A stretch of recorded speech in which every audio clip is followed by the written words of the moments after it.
अगला एग्जाम्पल है a parallel plate capacitor with circular plates of radius 1 meter has a capacitance of 1 nanofarad.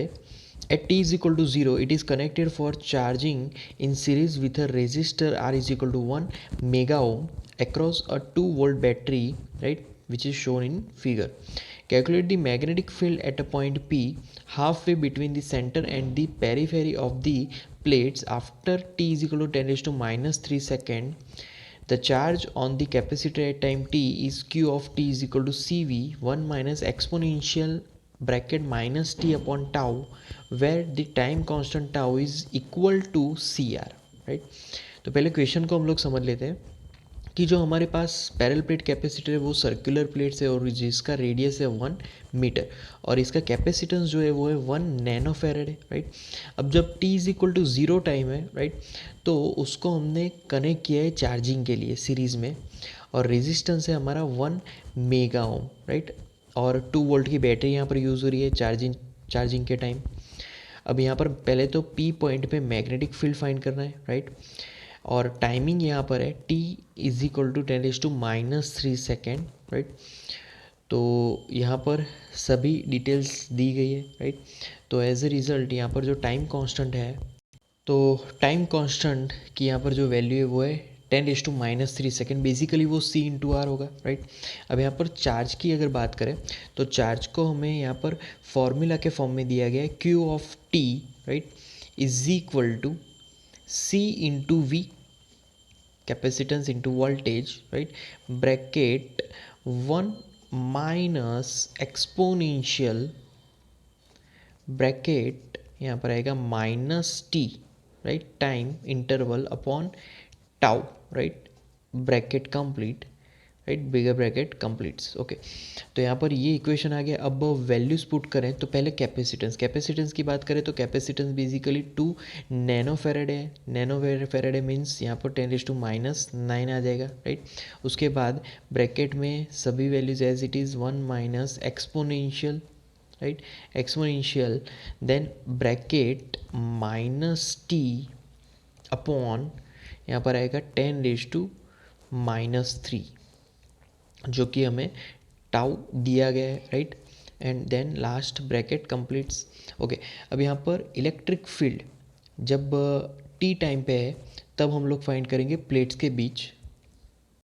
तो electric field की यहाँ पर फॉर्मूला लिखेंगे E is equal to, basic formula है charge Q of T, right, upon epsilon 0 into ए।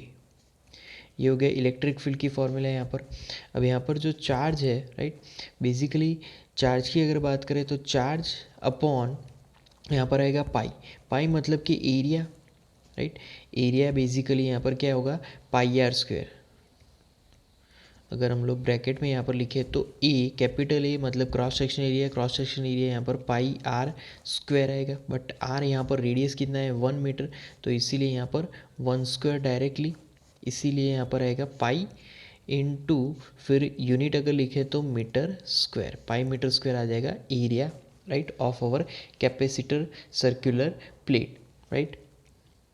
अब यहाँ पर हमें जो पॉइंट पे, राइट, मैग्नेटिक फील्ड फाइंड करना है, बेसिकली वो पॉइंट मिड पॉइंट पे है, राइट। तो यहाँ पर हाफ हो जाएगा।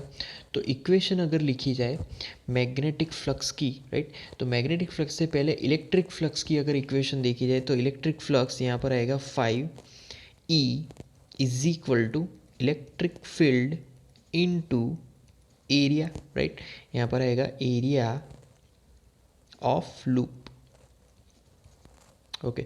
अब इसके बाद हम लोग यहाँ पर वैल्यूज़ पुट करें तो यहाँ पर आएगा E as it is into area मतलब कि यहाँ पर सर्कुलर लूप है तो हाफ मिड पॉइंट पे अगर हम लोग फाइंड करें तो यहाँ पर आएगा 1/2, ये हमारा रेडियस होगा 1/2 होल स्क्वायर, ओके। अब यहाँ पर इज इक्वल टू इक्वेशन को सॉल्व करें तो पाई इंटू ई, राइट, अपॉन 4, तो ये हो जाएगा बेसिकली इलेक्ट्रिक फ्लक्स, और इसको हम लोग सॉल्व करें तो यहाँ पर इलेक्ट्रिक फील्ड की भी फॉर्मूला पुट करें तो यहाँ पर Q अपॉन 4 इंटू एप्सिलॉन 0 आ जाएगा, राइट। तो ये हो गया इलेक्ट्रिक फ्लक्स।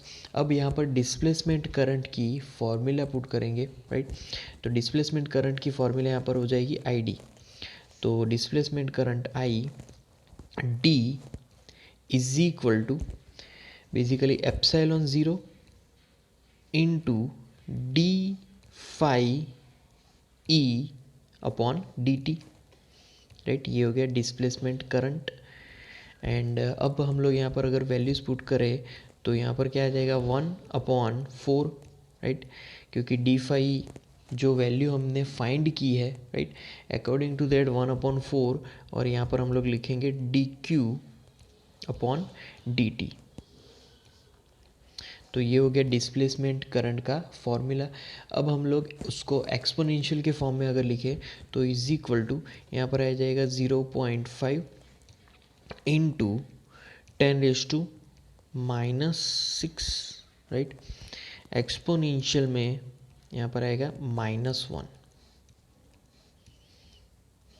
तो ये डिस्प्लेसमेंट करंट की फॉर्मूला हुई। अब यहाँ पर जो टी टाइम है, right, T time is equal to 10⁻³ second.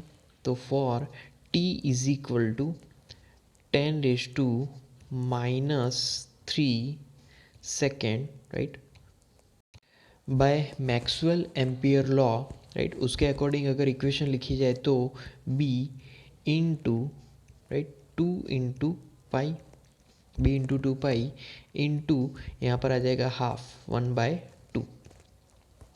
Right hand side में इज इक्वल टू यहाँ पर आएगा μ0 ब्रैकेट IC, राइट, मतलब कि कंडक्शन करंट, प्लस यहाँ पर आएगा डिस्प्लेसमेंट करंट मतलब कि ID।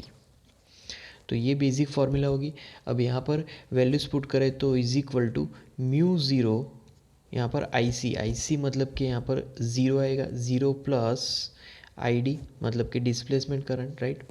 तो ID, अब यहाँ पर हम लोग ID के अकॉर्डिंग वैल्यूज पुट करेंगे तो is equal to μ0 as it is right hand side, and ID हमने यहाँ पर फाइंड किया था, वो था 0.5 इंटू 10⁻⁻⁶, एंड उसके बाद यहाँ पर था एक्सपोनेंशियल इंटू -1, एक्सपोनेंशियल ऑफ -1। और अब वैल्यूज पुट करके अगर मैग्नेटिक फील्ड फाइंड करें तो B इज इक्वल टू हमें मिलेगा 0.74 इंटू 10⁻13 टेस्ला, राइट। तो ये होगा मैग्नेटिक फील्ड यहाँ पर, राइट, जो हमें यहाँ पर पूछा गया था उसका मैग्नेटिक फील्ड।